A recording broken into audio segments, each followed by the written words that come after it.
Hello friends, welcome to this week's Friday e-News. We had to do field placement when I was in seminary, which is simply a fancy way of saying we had to work in a church as student interns. The idea was we'd gain valuable experience learning how churches run, how things happen in a way that is more hands-on than what we'd learn in the classroom. And we'd also be mentored by a seasoned priest, a seasoned cleric, and get a kind of valuable insight as to how this really plays out in terms of ordained ministry. So I did my field placement at St. Bartholomew's Church on Park Avenue in Manhattan. Of course, I did my field placement on Park Avenue at a church across from the Waldorf Astoria. That's a story for another time.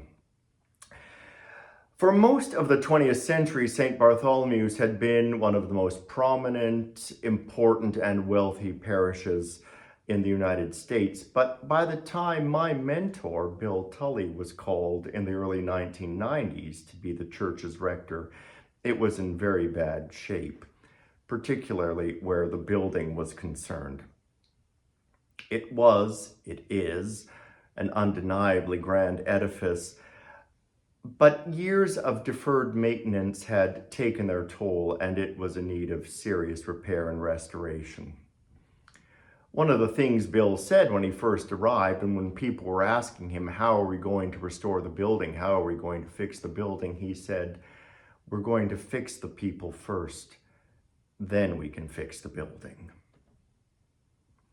That's because the congregation was also in bad shape. In fact, it had diminished almost to the vanishing point. Bill's predecessor had made enemies of almost everyone and had spent practically all of the goodwill that New Yorkers had for the parish, and had also spent most of the money too. Thankfully, things are very different now. The building is being beautifully, lovingly, magnificently restored, and the congregation is a great beacon within the life of the church in North America. Even so, I can't help but wonder if the best thing that could happen for the church is for it to lose all of its buildings and just be what it was meant to be, which is people clinging to the gospel and to each other, which is all there is anyway. But of course, we only learn the truth of the old axiom, the church isn't the building, it's the people, when we come together in churches. In other words, only in church do we learn what it is to be church. For the church isn't a building any more than it's an idea. It's an experience. An experience of getting phone calls or emails from people you don't really know, aside from seeing them in the pew, but who know you're going through a difficult time, a time of crisis, uncertainty, and who thought they should reach out. The experience of being truly and heartily and warmly welcomed by people who've never laid eyes on you, know nothing about you, nothing of your story, your journey, your hopes, your dreams, your fears, your grief, but who have pledged to welcome all people as Christ.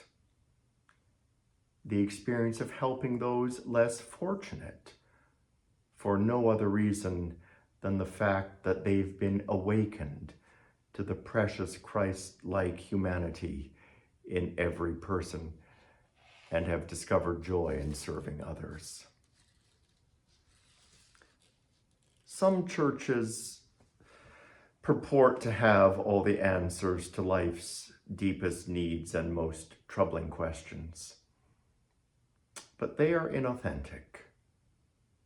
They claim to have arrived to and know all there is to know about God, and that there's nothing around the next corner that needs to be investigated, that their location on the road of life is unchangeable, and therefore their security is that of the straitjacket. But there are other churches who know that they're on a journey of discovery and discipleship, who know that nothing is certain in human affairs and that to be alive is always to be moving forward into new territory. They know that the secure place we call home now is temporary and is as yet unfinished, and that await a new dwelling. They may not speak in certainties, but they do walk with authenticity and integrity. And though their buildings may be of surpassing beauty, those buildings will never be as beautiful as those who have journeyed to them.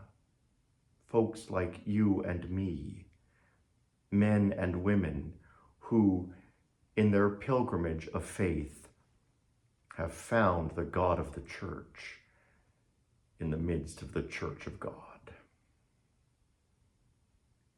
Happy Friday, friends.